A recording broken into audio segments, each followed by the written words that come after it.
At the moment of the readings, I was in shock. I was absorbing it. I was numb. There were things that John Edwards said through the reading that no one knew these things, and I can't but not believe. There's just no way that there's any doubt in my mind. At first sight, it sure does look like they're doing something out of the ordinary. Joe Nickell is a member of PsyCops, the Committee for the Scientific Investigation of Claims of the Paranormal. He says he's a skeptic, and he's been investigating the spiritual world for 25 years. He says he's seen every trick in the trade. Nickell says the modern psychic movement is the same old dog, just with new tricks. That now modern mediums like John Edward use a technique called cold reading. Trick number one is talk very, very fast. What's coming through is I'm getting the feeling of an older male who's crossed over. This person is telling me to acknowledge himself as being... Trick number two is say lots of things. Now, he's pointing to his head, so something had to affect the mind or the head from what he's showing me. He's also making me feel like there's some type of connection to either 16, either he was 16, or the 16th of a month has some type of connection. Trick number three is don't do number two. Don't say a lot of things. Use questions. Ask questions. Do you have a sister? She's telling me to talk about sister. So is there a sister who's here, or is there a sister who's living? We've seen that people will go away from a session like this saying, you know, this guy's incredible. He never met me, couldn't have known anything about me. He knew my mother's name was Mary, he knew she was dead. Let's know what happened. What happened is he simply asked a question, who's Mary? And you filled in the answers. I mean, are the dead so really unable to communicate that all they can do is somehow signal to us that it's a J? Well, some of this dead. Well, they are. We showed Nickell Edwards' seemingly impressive reading with Pam. July must have a meaning for you also. Yes. Okay. Because they're making July a huge month. It's a very big month. July's a big month, okay. He says 2 people died. Well, no, but... If he had told us a lot of this all in one step, this would be much more impressive. But it's done incrementally, so that at any point that he's wrong, if July isn't a hit, you can just gently back off and go in another direction. July will be forgotten. Well, you can't fail him for getting a B when he could have gotten an A. Everybody has some connection probably to July, even if it's nothing more than just remembering a fond July 4th. Well, July's not a big month for me. It's a 1 out of 12 chance. Right, but he's missing on other things. So you can't just let him have a freebie when he gets one right and then say, yeah, but the other misses don't matter. All right, let's keep going. Did you take her upstairs? We were trying to when she couldn't walk anymore. Okay. She's also making me feel like a big deal for your mother was having to get from the bed to go to the bathroom. Oh, God. He's talking about the relationship of someone who's cared for a parent who's dying. You can count on certain things, stress, difficulty, feelings of guilt, all of this. Going to the bathroom. Going to the bathroom. These things are just inherent in the situation. But what about this reading? Remember Jack, the guy who was a police officer? John Edwards somehow got that fact right. They're also talking about the cop. Who wore the badge, or who's the person who's the cop? I am. There's another female who's showing up on the same level as Mom. That's how this is being shown. Who had the lung cancer? Mother. Your mom. My mom. Okay. The only thing out of that whole session that was said that looked anything like a hit to me was the cop. The lung cancer. Yeah, but... That was pretty good. Yes, but keep in mind that if we ask almost anyone we know, do you know someone who died of lung cancer? What's going on that guy's face as he's, rapid fire giving him this information, asking this question? Right. He's trying to fit it to something that he knows. And John Edward is making him feel like if he doesn't meet his burden to supply this, it's his fault. We also wondered if this was method or magic. So we sat down with John Edward and showed him our videotape of the night's group reading. She told me 5 in the family. No. She's telling me yes. How many kids did she have? 4. Okay, that she had a miscarriage or lose a child, but she told me that there's 5. You're so authoritative. The confidence that you have up there, it's almost as though he's trying to help you out. I don't know if he's trying to help me out. It seems like he's a little bit on the spot to say, yeah, you're right, I have 5 kids, even if it's only 4. Do people want you to be right? I would think that people want this to be true, but I also know that people are intelligent enough to recognize what is or what isn't their family. It's not like I'm saying to people, there's a lovely energy standing behind you, and they're sending you a lot of love and a lot of peace and a lot of light.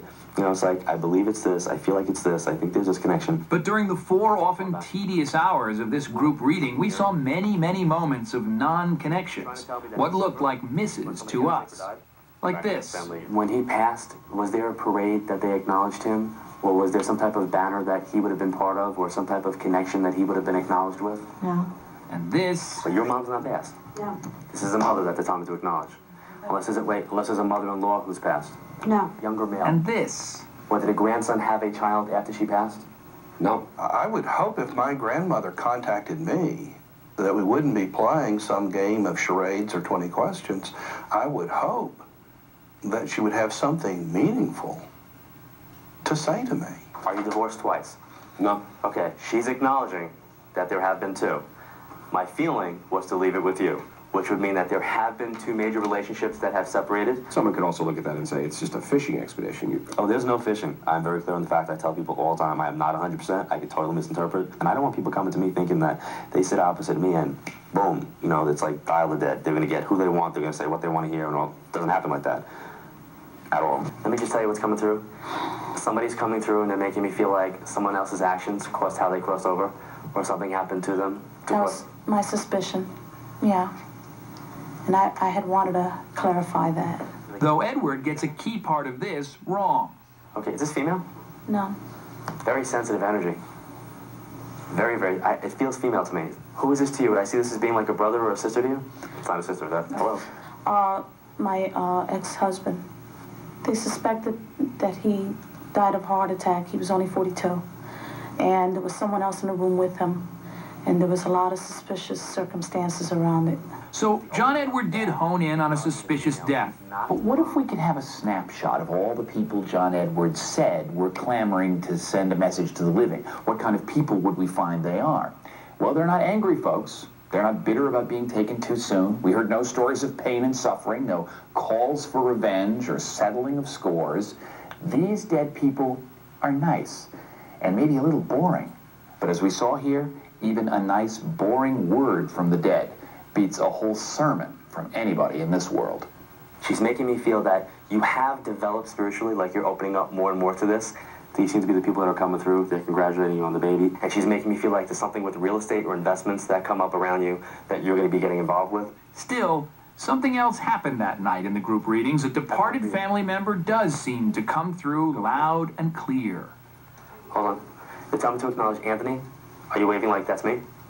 That's you? Really?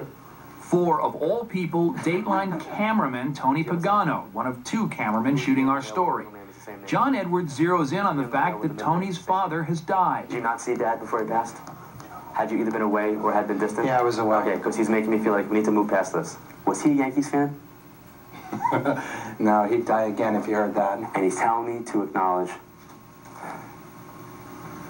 he found the ring. I don't know what this means. I had a ring that was given to me. I only wore 1 piece of jewelry beside my wedding ring. And when my dad died, the last time I saw him in the coffin, I took that ring off and put it on his hand. He said some things that were very personal that only I knew.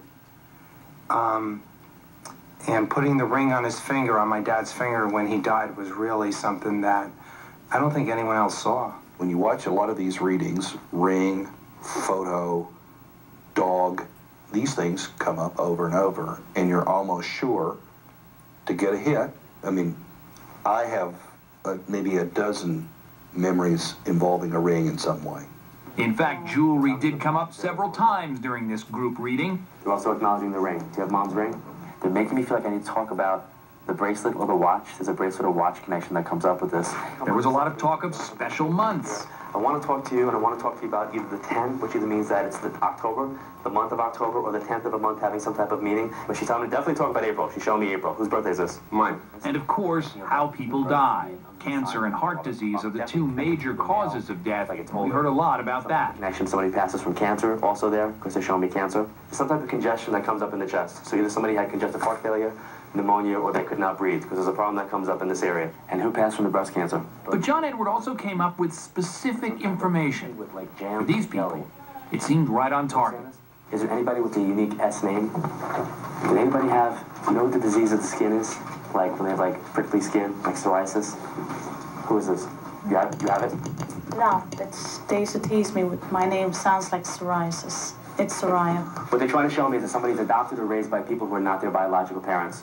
You understand that? Yes. Okay, that's for you. This was coming through. Now tell me, connect you to the twins. What twins? Yes? Do you understand this? Okay. Who are the twins? My daughters and granddaughters. Our twins? Both. Okay.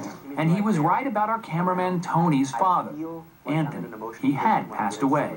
You got Anthony. That's pretty You good. got Anthony. We've seen mediums who mill about before sessions and read people and chat with them and pick up things. John Edward had made it a point to avoid any contact before that night's session. But remember this footage of Edward dancing? Tony was the cameraman and shot this just hours before the group reading. You met Tony before, though, right? Earlier that day? Yeah. They not only had met, but Tony told John Edward a critical piece of information during the shoot. And you'd spoken to him. But were you aware that his dad had died before you did this reading? I think earlier in the day he had said something. It makes me feel like, you know, that's fairly significant. I mean, you knew that he had a dead relative, and you knew it was the dad. Okay. So that's not some energy coming through. That's something you knew going in. You knew his name was Tony, and you knew that his dad had died, and you knew he was in the room, right? That's a whole lot of thinking you got me doing then. Like I said, I react to what's coming through, what I see, hear, and feel. I interpret what I'm seeing, hearing, and feeling, and I define it. He raised his hand. It made sense to him. Great. But a cynic would look at that and go, hey, you know, he knows it's the cameraman. He knows it's Dateline. You know, wouldn't that be impressive if he could get the cameraman to cry? Absolutely not. Absolutely not. Not at all. But grieving is emotional, whatever the trigger. Tony, our cameraman, was clearly moved. So was Pam. She was in tears. There's nothing more deep-seated and resonant with people than the idea of a dead loved one. This is a very vulnerable person. He has crossed, in my mind, a line into a rather sacred domain that, for me, would be off limits. I tell people I do not see what I do as being grief therapy, and I don't want to be looked at as a grief therapist. I think that it can help you. It could be healing. How do you respond to the charge that people like you, and maybe even you, make money off of people's grief? Very clearly, every person who does what they do for a living needs to be paid so they can continue to do what they do. What I asked you was, are you making money off people's grief? And it sounds like you're saying to me, hey, I could charge 3 times as much. That's how much these people want to do this. You're right. I could charge 3 times as much, but I don't. I think that there's a value to what I do. You can pay me for my time, but you can't put a price tag on the experience itself. That is priceless. Is it the experience that is priceless, or the passionate beliefs of John Edward's followers that makes it possible? After all, non-believers aren't likely to seek out a medium, never mind pay one. If someone willingly wants to go, though, what's the harm? We're never going to know the truth. Truth doesn't matter here. Truth should matter. That the idea that the end justifies the means is always ethically a pretty dicey area. It might be okay if I flatter you a little or if I help you, but you're starting down a slippery slope when you start doing that. But all 13 people who were at the group reading told us afterwards that the experience was worthwhile. Pam Pasica says all that matters to her is that she and people like her have found some comfort. There are people that lose little children, that lose spouses, that lose parents. If they are walking away from him comforted and happy, and they can go on living their lives, what is the skepticism? What could he possibly be doing that they have some fault to say about it?